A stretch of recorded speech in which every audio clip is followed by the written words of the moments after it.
Okay, so from the starting point of non-harming, non-cruelty, the Buddha next goes into various other factors that constitute effacement. And many of these factors fall into fixed groups that occur elsewhere in his teaching. So we next come to 10 factors which constitute what are called the 10 courses of wholesome karma, 10 ways of wholesome action. First, 3 of body, that is abstaining from killing living beings, abstaining from stealing, abstaining from, in the case of, he's speaking to monks, so he says, observing celibacy.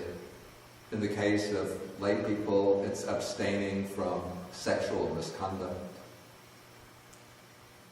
Then come 4 of speech, to abstain from false speech, from malicious or divisive speech, abstaining from harsh speech, and abstaining from gossip or idle chatter.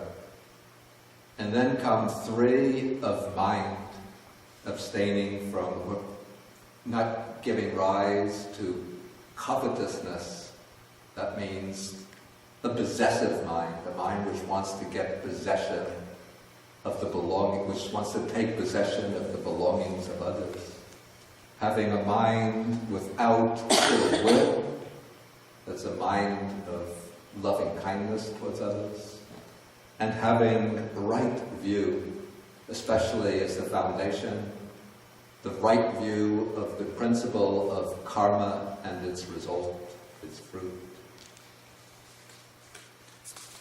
Okay, now, right view it's the 10th of the 10 courses of wholesome karma, but it's also the first factor of the Noble Eightfold Path. And so now we come to the next 7 factors, are the 7 factors of the Noble Eightfold Path. And right view actually belongs to both groups, so it's not repeated. So we could actually start again from number 11 with holding right view. Then we come to 12, having right intention or right purpose, right motivation. Then right speech, right action, right livelihood. Then right effort, right mindfulness, and right concentration. Okay, then when the Noble Eightfold Path is brought to fulfillment, it culminates in right knowledge and right liberation. So right knowledge and right liberation are brought in as factors 19 and 20. Okay, then we have 3 factors here. Sloth and torpor, or also we can call this dullness and drowsiness, and their opposite, being free from sloth and torpor. Then we have restlessness and being free from restlessness, and then having doubt and being free from doubt. Okay, does anybody see those 3 factors as belonging to a particular group? Hindrances? The hindrances? Right. Those are 3 of the 5 hindrances. But why aren't the other 2 mentioned?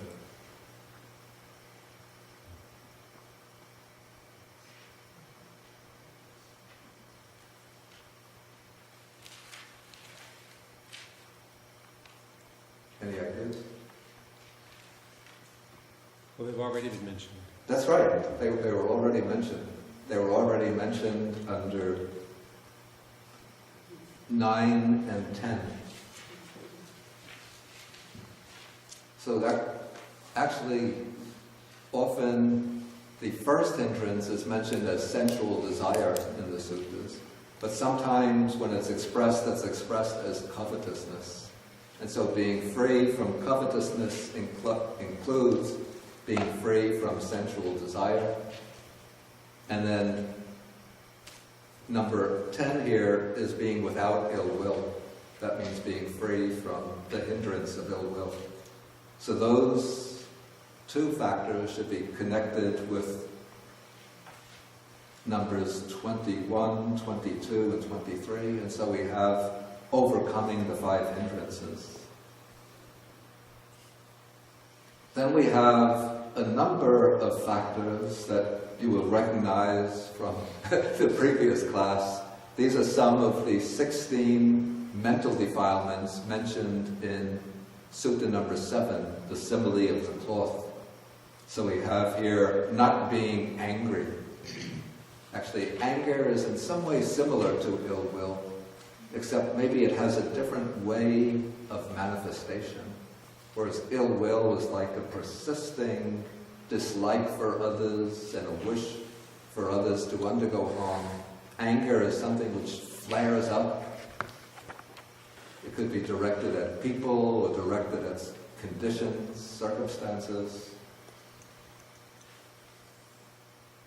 And it's a kind of boiling in the mind, which then can subside. Okay, others will be resentful, we shall not be resentful here. This is like a persisting ill will against somebody turns into resentment or hostility. Then comes contempt, looking down on others, being insolent, being envious, being avaricious, being fraudulent, being deceitful, being obstinate, arrogant. Okay, those were all included amongst the 16 defilements of the mind. And so the task in training is to overcome these defilements of the mind. And that is what the Buddha calls a way of practicing effacement.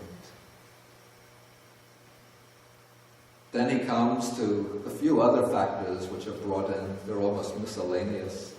He says, others will be difficult to admonish, difficult to correct, but we shall be easy to admonish.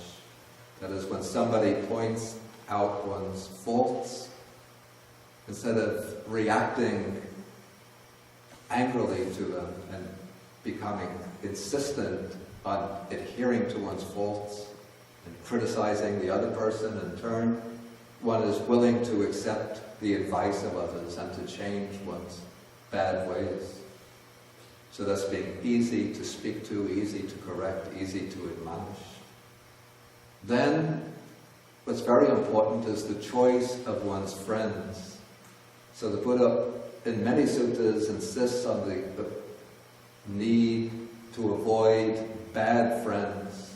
That is, friends who will lead you astray, lead you into unwholesome ways of conduct, and to associate with good people, with people who embody good qualities, who can serve as a good example, can give good advice, people who are worthy of emulation.